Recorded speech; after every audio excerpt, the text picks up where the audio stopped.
이번 한 주간 우리 사회에 가장 많이 회자된 단어는 뭘까요, 여러분? 이번 한 주간. 아마 잼버리라는 단어 아닐까 싶어요. 여러분 그 단어 들어보신 적 있으세요? 사실은 91년도에 우리나라에서 한번 해본 적이 있기 때문에 잼버리라는 단어를 듣자마자 뭔지 아는 분들은 좀 윗세대이실 것이고 젊은 세대는 사실 잘 모를 거예요. 들어본 적도 없는 단어고. 근데 한 번도 들어본 적이 없는 이 단어가 이 사회에 굉장히 크게 회자됐다라는 것은, 그리고 지속적인 게 아니라 갑자기 등장해서 회자됐다라는 것은 뭔가 큰 문제가 있었다라는 징표일 수 있을 것 같아요. 사실 이 행사가 4만 명이란 대대적인 외국인들이 들어왔지만 이 정도로 주목받을 정도의 행사는 아니거든요. 그런 행사는 사실 국가에 연간 굉장히 종종 있습니다. 이렇게까지 주목받았던 것은 사실은 소위 말해서 좀 굉장히 많은 문제가 있었죠. 다방면에. 의구심이 들어요. 왜 이렇게 준비를 제대로 못한 것일까? 우리가 계획한 행사인데. 반면에 그 다음으로 이번 주에 많이 회자됐던 단어는 카눈이라는 이름의 태풍이었던 것 같아요. 이 태풍이 되게 독특했다라고 말하죠. 처음으로 우리 국토를 종주한 태풍으로 기록된 최초의 태풍이고, 또 저 개인적으로는 되게 독특하다고 느꼈던 게, 원래 태풍의 진로를 계산하는 건 어려운 거지만 전 세계 내노라는 기상학자들이 슈퍼컴퓨터를 동원해서 각자만의 예측을 했는데 하나도 맞은 게 없었어요. 하나도. 이 루트를 맞힌 데가 없었어요. 그러니까 아무리 과학기술이 발생했어도 태풍과 같은 초거대 자연 현상에 대한 예측은 불가능하죠. 그런데 우리가 예측을 할 수 있으면 뭐 할 건데요? 예측을 할 수 있다 하더라도 우리는 태풍이 생성되는 것을 막을 수 없고, 동시에 우리에게 다가오는 것도 막을 수는 없어요. 그게 이 거대한 자연 앞에 선 한 인간의 무력함이다라고 말씀드릴 수 있을 것 같아요. 그럼에도 불구하고 태풍 자체를 우리가 막을 수는 없어요. 생기는 것도 막을 수 없어요. 하지만 그럼에도 불구하고 인간은 동물과 달리 찾아오는 태풍을 대비는 할 수 있다는 것이죠. 그래서 나에게 끔찍한 피해가 다가오지 않게끔 준비할 수 있다는 거예요. 그러니까 인간은 정말 무력해야 하지만 그럼에도 대비할 수 있는 게 바로 인간이다라는 이 역설이 오늘 본문을 읽는 하나의 지표가 될 것 같은데요. 우리는 지난 몇 주간 아내와 남편, 종과 주인, 그리고 자녀와 부모, 아비 간의 관계라는 그 관계들을 통해서, 근데 이 세 가지 관계들이 다 어떻게 보면은 언밸런스한, 처음부터 불평등한, 지금도 그러한데 그 당시에는 대놓고 차별하고 차별이 너무 극심했기 때문에 당연히 서로 간에는 분열이 있을 수밖에 없었던 관계였었거든요. 근데 바울이 뭐라고 얘기하냐면 이 세 가지 관계를 통해서 이렇게 권면합니다. 서로 순종하라고요. 말이 안 되죠. 그래서 제가 지난번에 이 주제를 가지고 설교를 할 때 말이 안 된다고. 그래서 되게 다양한 논리로 얘기했는데 사실 말이 안 되는 거예요. 그럼에도 불구하고 이게 말이 될 수 있는 것은 바울이 서로 순종하라는 얘기를 할 때 그 전에 이것을 전제로 서로 순종하라고 얘기한 거거든요. 이것이 뭐냐면 5장 18절에 나온 얘기예요. 에베소서 5장 18절이요. 한 목소리로 함께 읽어보도록 하겠습니다. 함께 읽습니다. 시작. 회추하지 마십시오. 거기에는 방탕이 따릅니다. 성령의 충만함을 받으십시오. 네, 성령의 충만함을 받으십시오. 불가능해. 어떻게 그 사람들이 서로 순종합니까? 근데 성령의 충만함을 받으면 신비적 역사 아래 말도 안 되는 일이, 그 어떤 사회에서도 이루어질 수 없는 일이, 새로운 영적 사회가 열린다라는 것, 신비가 열린다라는 것을 우리한테 얘기를 하고 있습니다. 그리고요, 그 성령 충만이 바로 에베소 교회에 있었던 두 가지 문제 있잖아요. 하나는 개인적인 영적 무기력, 또 하나는 그 안에서 공동체적인 분열. 이 모든 것을 성령 충만함이 다 상쇄시키고 해결할 수 있는 키포인트였었던 것 같아요. 이어서 오늘 본문은 10절에 이렇게 시작을 하는데요. 함께 읽어볼까요? 6장 10절입니다. 함께 읽겠습니다. 시작. 끝으로 말합니다. 여러분은 주님 안에서 그분의 힘찬 능력으로 굳세게 되십시오. 네, 끝으로 그분의 힘찬 능력으로 굳세게 되십시오.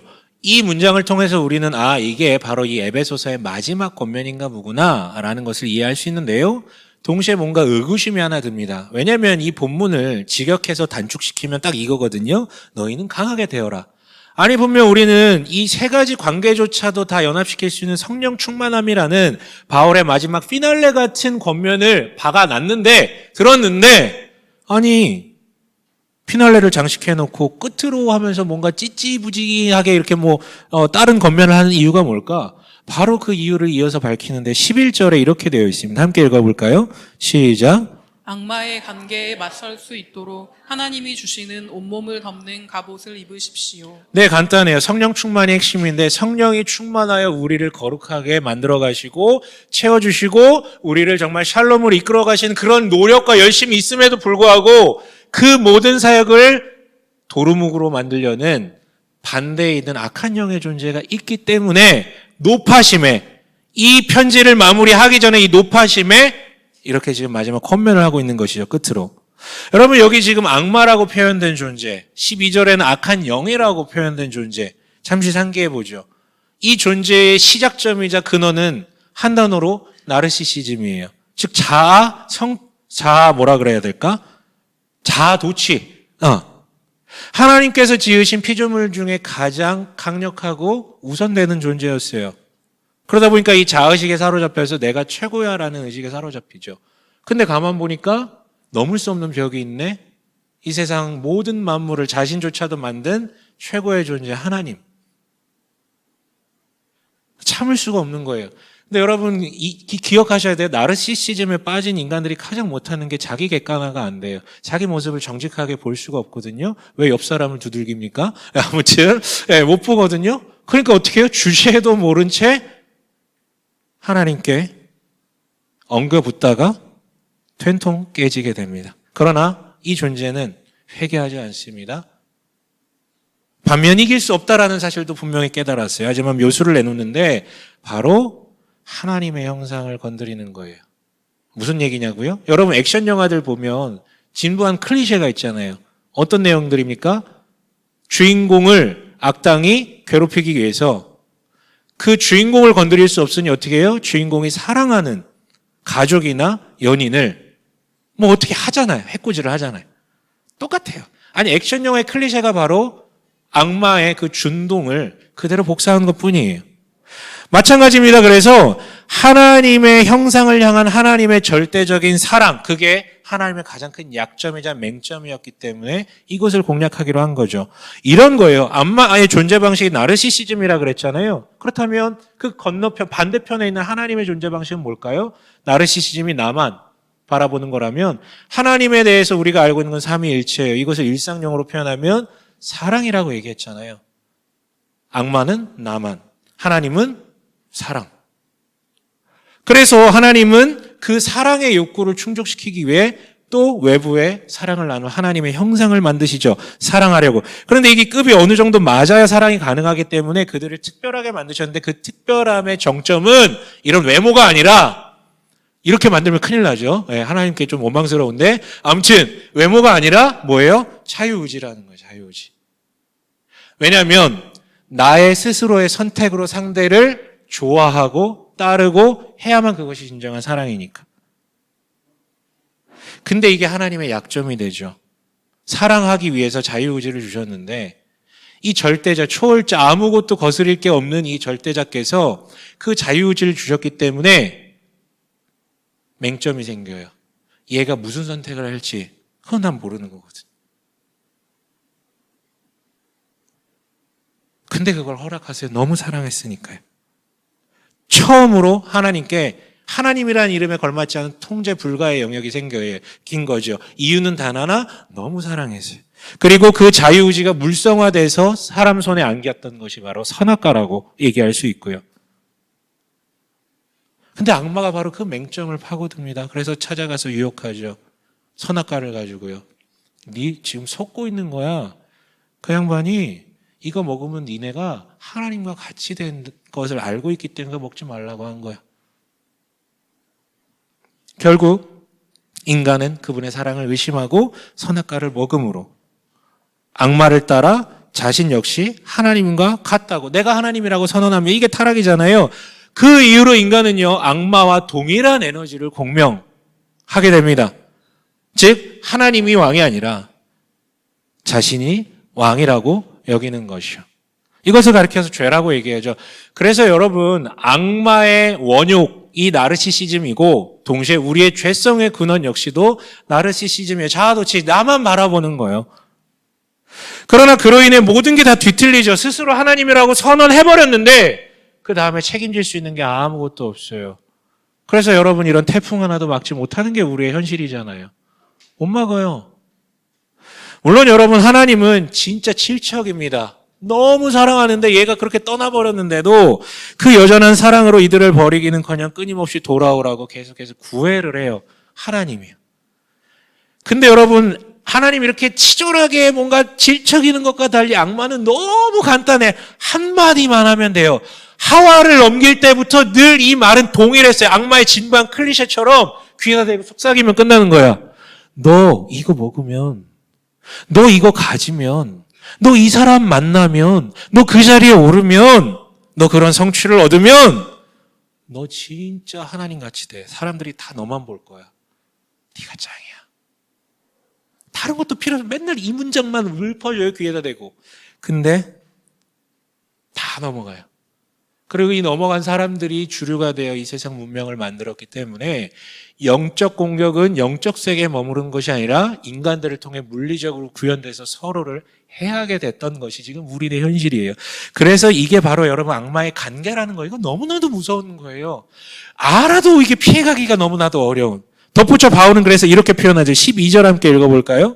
12절이면 에베소서 6장 12절입니다. 함께 읽어봅니다. 시작. 우리의 싸움은 인간을 적대자로 상대하는 것이 아니라 통치자들과 권세자들과 이 어두운 세계의 지배자들과 하늘에 있는 악한 영들을 상대로 하는 것입니다. 예, 뭔가 수사가 되게 많죠. 목록들이 되게 많이 나왔는데 사실 이 문장은요, 마지막에 나온 하늘에 있는이라는 전치사에 다 포함되는 문장이라서 이 문장은 결국은 여기 나온 모든 수사들은 다 그냥 악마를 가리키는 수사예요. 그러니까 한마디로 이런 문제로 인해서 안타깝게도 우리가 사는 세상의 실제적 지배자는 악마로 보일 수밖에 없다라는 거예요. 그리고 더 나아가서 우리가 아무리 잘난 존재라도 이 악마의 영적 공격으로부터 벗어날 수 있는, 자유할 수 있는 인간은 단 한 명도 없다. 이게 지금 바울의 이야기예요. 그래서 12절이 말하듯이 우리의 싸움은 인간 적대자를 향한 것이 아니라 영적 존재를 향한 것이라고요.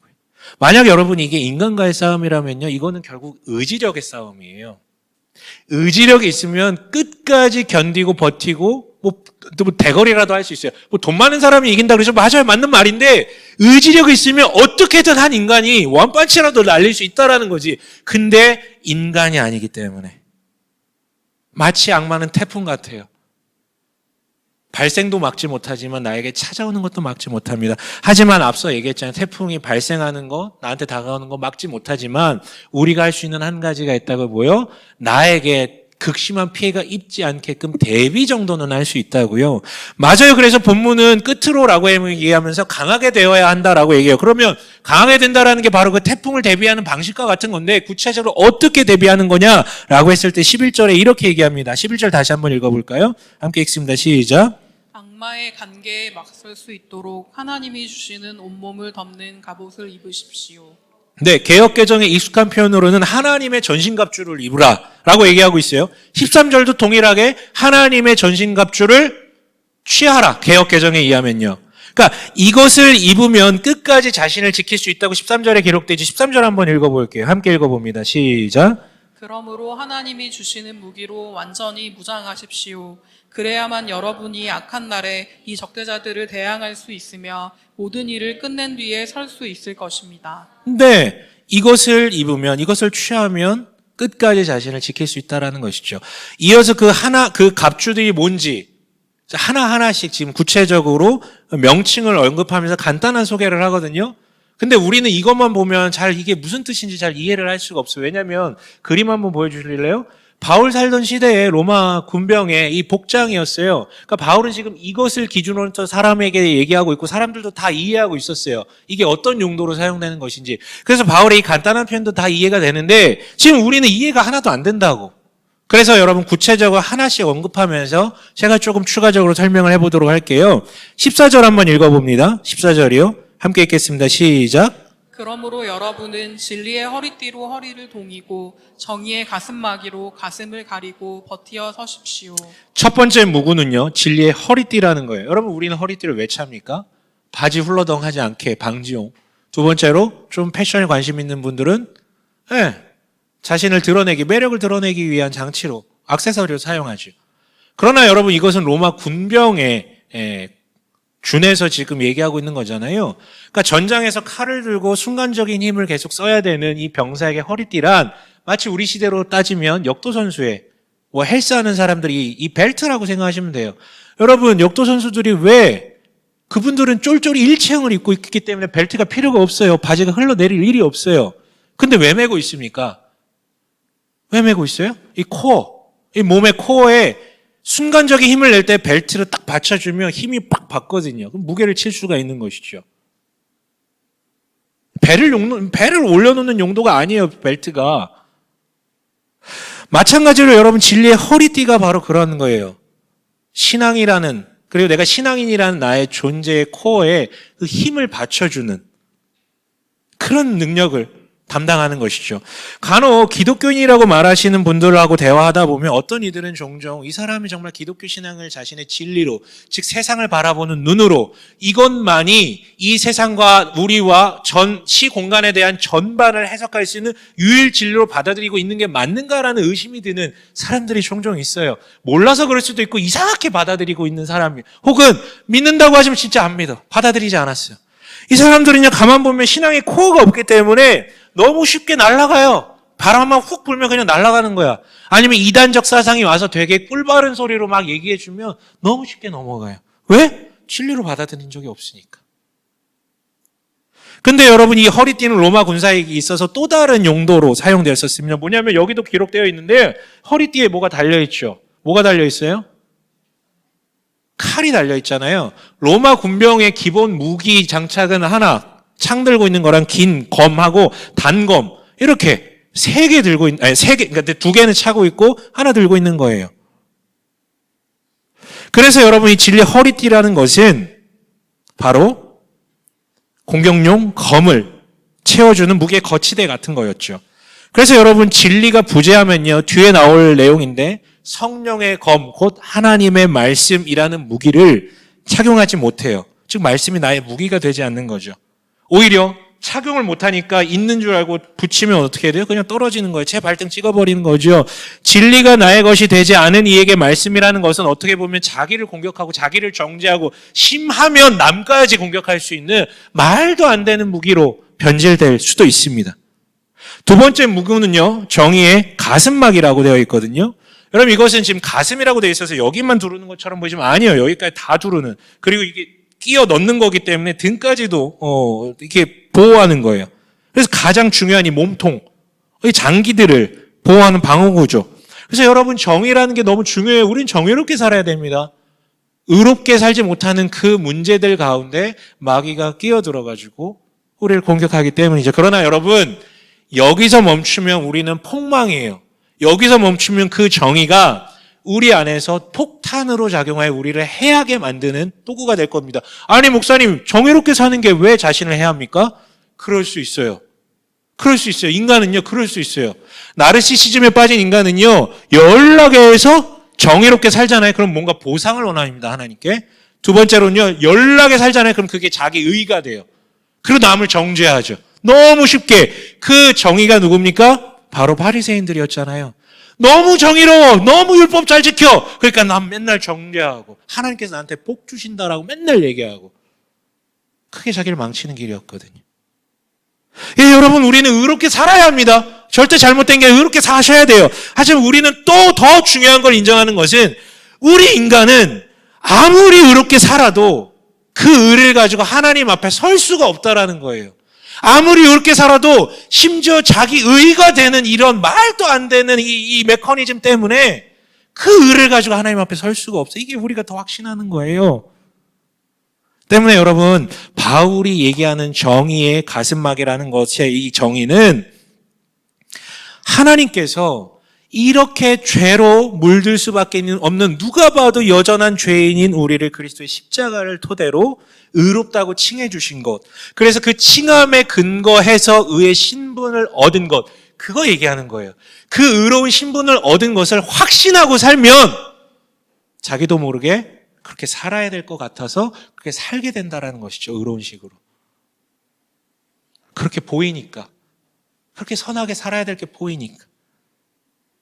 15절 한번 읽어보도록 하겠습니다. 15절이요. 함께 읽겠습니다. 시작. 발에는 평화의 복음을 전할 차비를 하십시오. 네. 세 번째는 일명 조금 문장이 지저분하긴 하지만 전통적으로 이것을 가르쳐서 복음의 신이라고 얘기를 했거든요. 신발이요. 로마 군인이 신던 저 신발은요, 칼리가라고 불렀는데 이 신발의 가장 큰 특징은 저 뭐 끈으로 돌돌 묶네, 발목까지 올라오네, 이게 핵심이 아니라 저 신발의 특징은 안 보이는 데 있어요. 발바닥에 축구와 징 박혀 있는 것처럼 쇠로 징들이 박혀 있었어요. 그래가지고요, 두 가지 독특성을 내비쳤습니다. 우선 그 자리에 바위처럼 견고하게 버틸 수 있는 힘을, 그 마찰력을 통해서 주었거든요. 로마 군대는 정말 강력했어요. 너무 강력했는데요. 역사가들이, 군사학자들이 분석한 로마 군대의 강점은 마치 우리나라처럼 뭐 강감찬 장군, 이순신 장군, 우리 맨날 왜 스타들이 왜 필요해? 맨날 당하니 그 군사가 너무 약하니까. 근데 로마군의 장점은요, 위대한 지휘관이 별로 없었어요. 걔네 장점은 각각의 병사들의 숙련도와 일사불란한 명령 지휘 체계에 대한 복종이었어요. 까라면 까는 거지. 막으라면 막고. 그래서 적군이 아무리 저기서 쇄도하더라도 막 몸빵으로 쇄도해도 지휘관이 버텨! 언제까지 버텨! 하면 그냥 그 자리에서 이거 받고 버티는 거예요. 버티는 거예요. 그런데요, 이것은 역설적에게도 반대 효과도 있습니다. 로마군의 또 다른 장점은 뭐냐면 엄청난 기동력이었어요. 혀를 내둘러 막 몇십 킬로를 짊어지고 하루에 7킬로 막 속도로 행군을 하는 거예요. 놀랍거든. 그래가서 로마군하고 전쟁했을 때 적들이 맨날 초전박살이 나는 게 예상했던 것보다 너무 빨리 당도하는 거예요. 그래서 막 자중질환 일어나 다 망하는 거야. 그럴 수 있었던 게 바로 저 신발의 도움이었죠. 버틸 땐 버티고 빨리 걸어야 될 땐 그 마찰력으로 엄청 성큼성큼 걸어가는 거.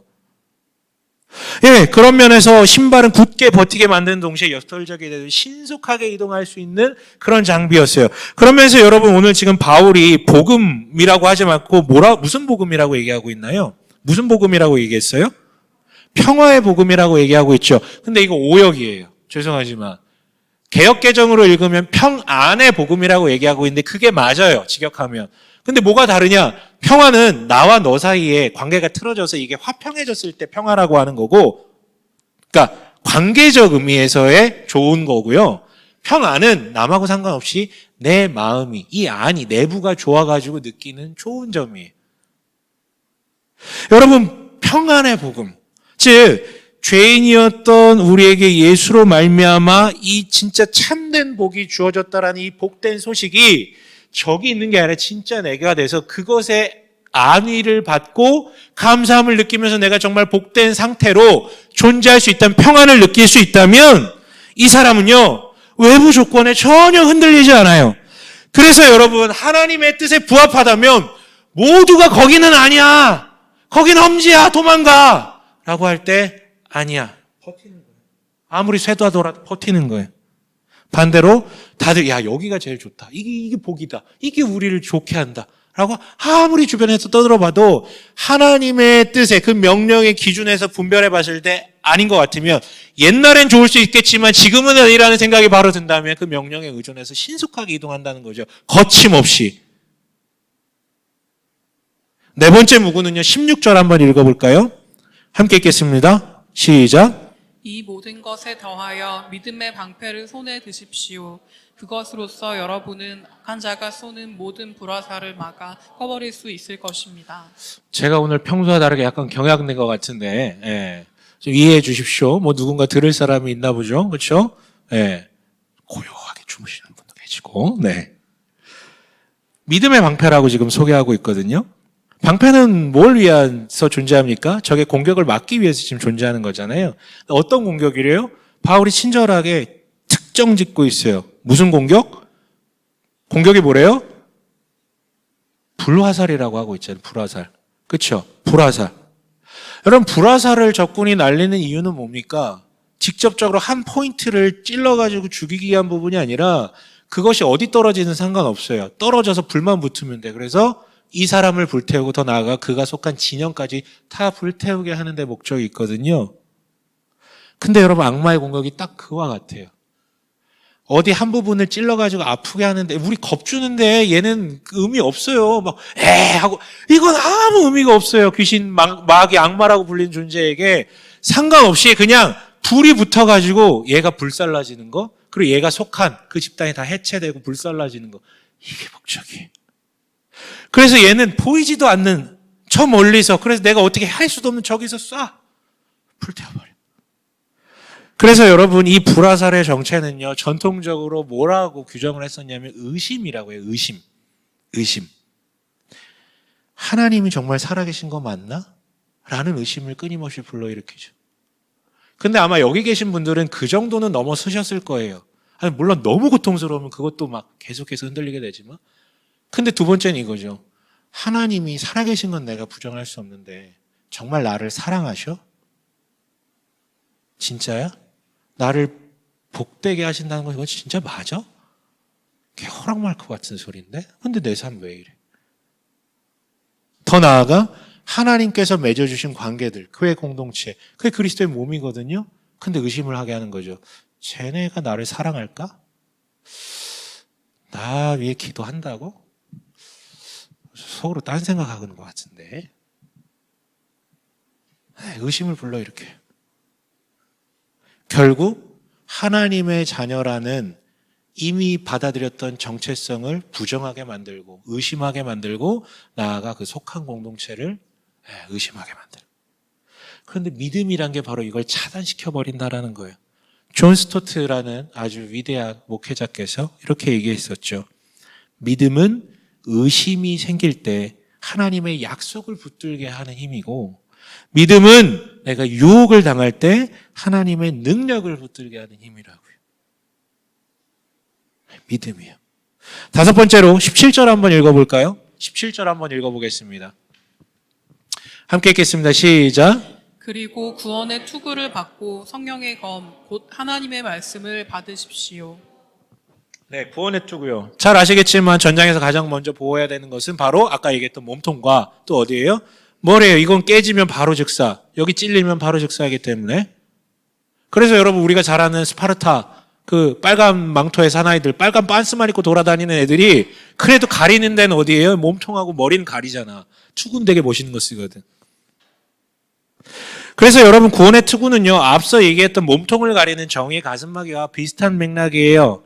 앞서 정의의 투구 얘기할 때 말씀드렸잖아요. 벗어날 수 없는, 심지어 선한 행동마저도 자기 의로 만들어서 타락할 수 있는 이런 죄인일 수밖에 없는 나에게 찾아오셔서 그리스도를 통하여서 변하게, 의롭다 칭함받아서 변하게 된 의의 신분, 그것에 대한 확신이 나의 몸의 방어가 되는 것처럼, 마찬가지로 내가 현재 어떤 감정에 이르렀든 어떤 행실을 하든 그것과 관계없이, 어떻게 살았었는지와 관계없이 이런 나를 구원하셨다는 그 구원에 대한 확신이 이 수많은 공격들이 난무하는 우리의 삶의 현장에서 근원적 보호구가 되죠. 악마가 가장 잘 틈타는 데가 바로 감정이거든요. 그렇게 느끼고 있으면 하나님 나 버린 것 같고 관심 없는 것 같고. 근데 이 구원의 확신이, 정의의 가슴막이가 본질적인 생명을 지켜낸다라는 것입니다. 마지막으로는 성령의 검이요. 유일한 공격무기죠, 지금 언급하는. 그런데 바로 이어서 이 성령의 검이 무엇인지 바울이 정확하게 해설해주고 있어요. 뭐라고요? 곧 하나님의 말씀이라고 해설하고 있죠. 여러분, 이 싸움은 아까도 얘기했지만 인간 적대자를 대상으로 하는 싸움이 아니에요. 그렇기 때문에 우리는 의지력의 문제가 아니에요, 이 싸움은. 그리고 한마디 덧붙이자면 의지력이어서도 안 돼요. 의지력의 문제도 아니지만 의지력으로 해서면 더 문제가 된다라는 거예요. 아까 얘기했지만 정의가 나 자신의 능력으로부터 나온 것이라면 자기 의가 돼서 악마의 먹잇감이 될 수 있는 것처럼요. 그래서 주어진 공격수단이 바로 하나님의 말씀이라는 것입니다. 여러분, 아주 좋은 예가 두 가지가 있는데 하나는 모세라는 사람이에요. 그가 악한 현장을 마주합니다. 자기 민족이 괴롭힘 당하는 걸 보죠. 어떻게 합니까? 자신의 신분과 자신의 무력과 자신의 무기를 들어 쳐 죽여버려요. 그리고 40년 동안 고통받죠. 근데 40년 뒤에 돌아온 모세는요, 완전 달라졌어요. 되게 멋없어요. 40년 전에 모세와 다르. 하지만 그는 아무리 백성들이 뭐라고 한들 늘 앞세우는 게 뭐냐면 하나님의 말씀, 하나님이 뭐라고 하셨는지 그것을 추종합니다. 그리고 백성들을 구원해내는 것이죠. 근데 더 좋은 예가 있어요. 뭐냐면 바로 우리 예수님이요. 예수님은요, 마치 모세가 백성들을 이끌고 광야로 데려가서 그들을 살렸던 것처럼 예수 역시도 광야로 처음에 들어갑니다. 새로운 모세, 완성된 모세처럼요. 거기서 마귀로부터 3가지 시험을 받죠. 그때 예수께서는요, 충분히 모세와 다르게 그냥 손가락 하나로 그냥 모기 죽이듯이, 개미 죽이듯이 악마를 죽이고 짓밟을 수 있는 신적 권세와 능력이 있었음에도 불구하고 그냥 인간으로서 그 모든 시험을, 유혹을 받아내거든요. 그런데 3가지 유혹이라 그랬잖아요. 반응은 다 똑같았어요. 주제는 다 달랐는데 예수님의 첫 대답은 항상 똑같았어요. 뭐였습니까? 하나님의 말씀에 이르시되. 근데 여러분, 예수님께서 보셨던, 인용하셨던 그 말씀과 지금 우리가 오늘날 들고 있는 이 말씀은 다르지 않아요. 심지어 더 풍성하게 신약까지 이게 붙여가지고 더 풍성하게 우리한테 주어졌거든요. 우리도 그렇게 반응하면 됩니다. 단 모르면 반응하지 못하겠죠. 예, 여러분, 이게 지금까지 나눴던 6가지 무구들이에요. 그런데 여기서 우리는 근본적인 질문이 던져지죠. 아니, 이게 그렇게나 강력한 공격이라면 전능자께서 뭘 하신 거야? 애초에 진멸해 버리시면 되는 거야, 아니야? 물론 이런 생각도 들죠. 아니, 애초에 이 존재는 왜 생겨난 거야? 하나님 전능하지 않은가? 그런데 여러분, 간단해요. 하나님이 악마를 진멸하셔야 하는 이유는 우리 안에 있는 죄성과 악마는 같은 영적 에너지를 공유하고 있기 때문에 한 몸을 이미 이루어버린 상태이기 때문에 한마디로 악마를 진멸하는 순간 모든 인간도 진멸된다. 이게 공식이에요. 분리시킬 수가 없어요. 근데 여러분 다시 기억하세요. 하나님은 자신의 절대적인 그 능력을 제한하시면서까지 인간을 사랑해 줬잖아요. 절대자가 자기가 건들 수 없는 영역을 만들어 놓은 거예요. 그게 하나님의 약점이었죠. 너무 사랑하는 거, 눈이 멀 정도로. 그러니까 하나님은 이렇게 타락해서 도망가 버린, 배신해 버린 이 인간들을 향해 여전히 불타는 사랑으로 구애하며 돌아오라고 계속 외치죠. 너무 질척여요. 너무 모냥 빠져. 그런데 하나님 이렇게 질척이는데 악마야는 늘 너무 편하게 대응해요. 아까도 얘기했지. 계속 그냥 한 문장만 속삭이면 돼. 너 이거 먹으면, 너 이거 가지면, 너 그 자리에 오르면, 너 그 사람하고 만나면 그럼 너 하나님과 같이 된다? 사람들이 다 너에게 영광 돌린다? 그리고 여러분, 구약이 이 현실을 증명합니다. 결국 하나님이 아무리 은혜를 질척이면서 베푸실지라도 인간이 자기 자신의 자유의지를 가지고 하나님께 돌아갈 수 없다라는 것이 구약의 이 다양한 내용들을 통해 증명돼요. 어떠한 방식으로 은혜를 베푸셔도 안 돌아와, 얘가. 왜냐하면 이미 그것은 자유의지라고 불릴 자격이 없어지고요. 악과 완전히 결탁하여서 죄에 굴복할 수 없는, 밖에 없는 노예 의지가 되어버렸기 때문에. 그래서 하나님은요, 최종적 해법을 내놓으시는 거죠. 그게 바로 그리스도께서 오신 거예요.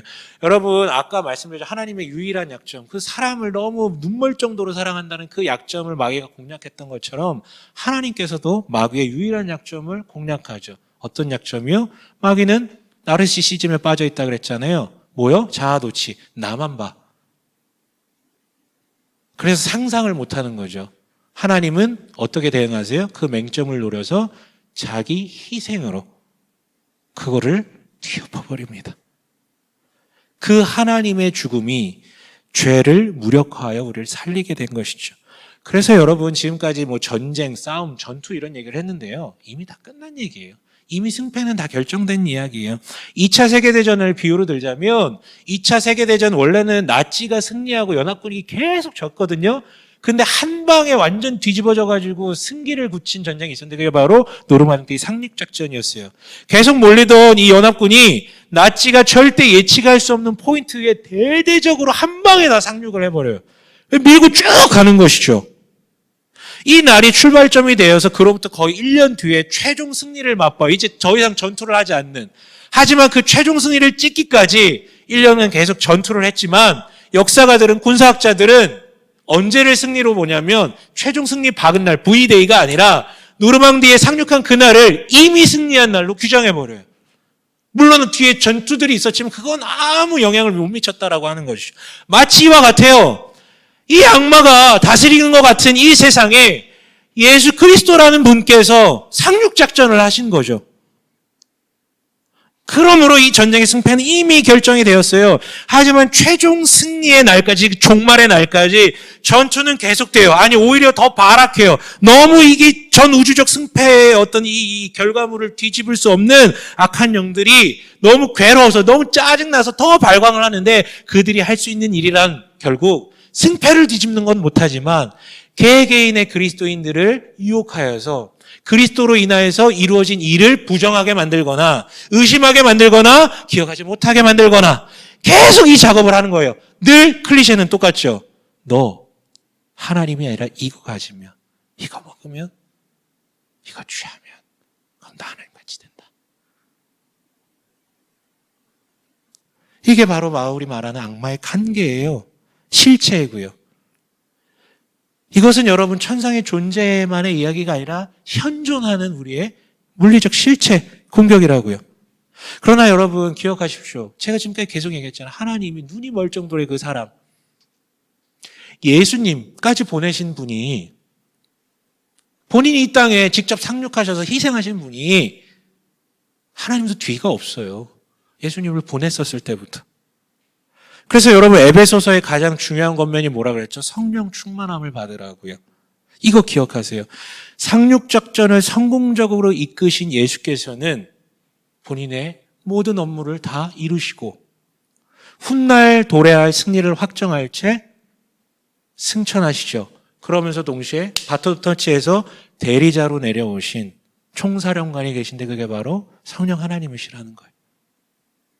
그분이 종말이 이르기까지 이 땅에 머물며 우리를 굳건하게 만들고 성장하게 만들고 거룩하게 만듭니다.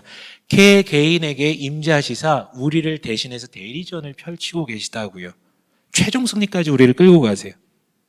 그리고 하나님께서는요, 이런 성령 하나님의 주관 말고도 우리 자신을 지킬 개인 무구들을 주셨다라는 것이죠. 그 무구들의 의미를 지금까지 이 6개의 그 무구들의 의미를 나눴잖아요. 다 잊어버리셔도 돼요.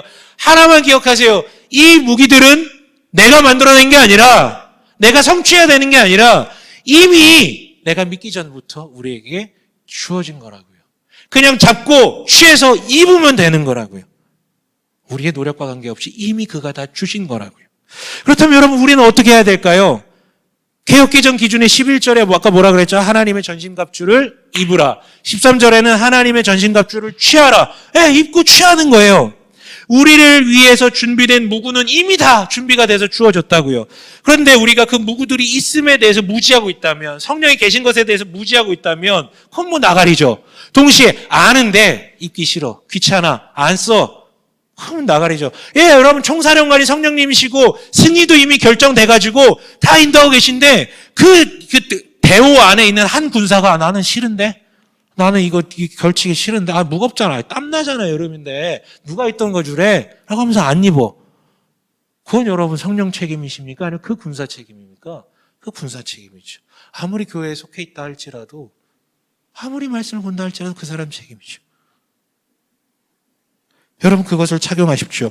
그런데 6개의 무구를 언급했지만 이것들을 착용한다라는 것은 각설하고요. 결국은 제가 맨날 얘기하는 말씀과 기도와 공동체를 누리는 거, 이거예요. 여러분 이거 외에가 없어요. 근데 여러분 말 나와서 그런데 특별히 이번에 수련회가 있잖아요. 여러분 수련회 왜 합니까? 교회에서 수련회 왜 갑니까? 돈 남아서 갑니까?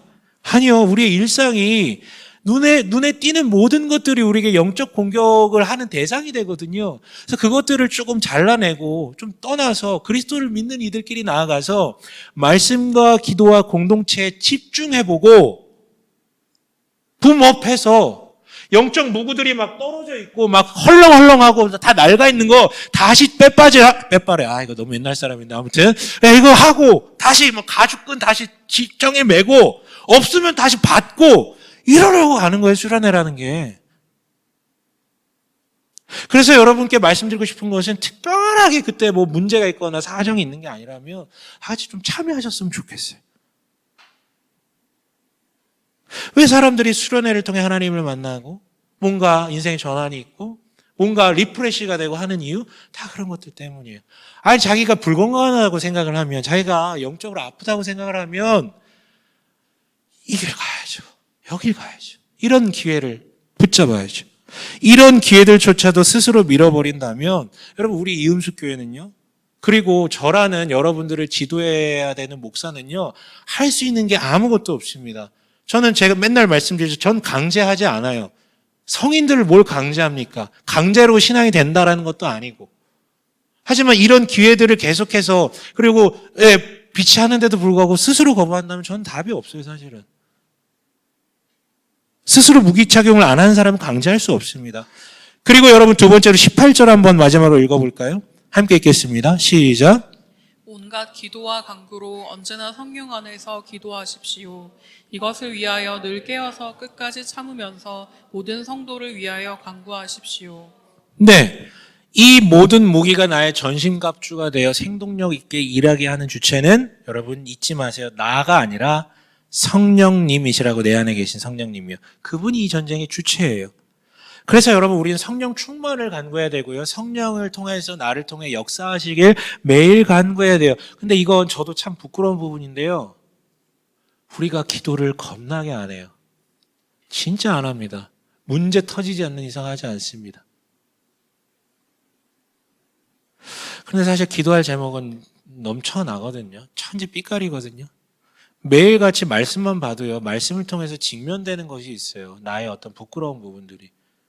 그것만 해도 기도할 게 많거든요. 그리고 더 나아가서요.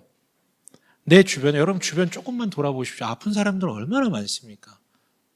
아니 그 아프리카 아이들 얘기하는 게 아니라 진짜 여러분 주변에 있는 관계 조금만 들춰보세요. 다 약 먹고 있거나 막 집안에 근데 얘기를 안 해요. 얘기를. 왜 얘기를 안 하는지 모르겠는데 얘기를 안 해요. 근데 왜 기도할 게 없습니까? 여러분 악마의 근원 욕구를 나르시시즘이라 그랬잖아요. 나르시시즘은요. 내 자랑하는 게 아니라 나르시시즘의 핵심은 나만 보는 거예요. 다 죽어나가도 나만 보는 거예요. 내가 제일 소중하니까. 나 아파. 너만 아파. 나도 아파. 그래서 바울은 지금 콕 집어서 모든 성도를 위해 간구하십시오 라고 말하죠. 말씀을 마칠게요. 악한 영의 존재는 실제입니다. 가벼이 여기지 마십시오. 그래서 우리에게 이미 주어진 무구들을 잘 착용하시길 바랍니다. 나아가 부디 기도와 간구로 성령 안에서 기도하길 원합니다. 자신을 위해서 그리고 모든 성도들을 위해서요. 이 가운데 주님의 은혜를 충만하게 맛보며 성령 충만하여 하루하루를 평안 가운데 살아가시는 우리 이음숙교회 교인들 되시길 주님의 이름을 간절히 축원합니다. 아멘.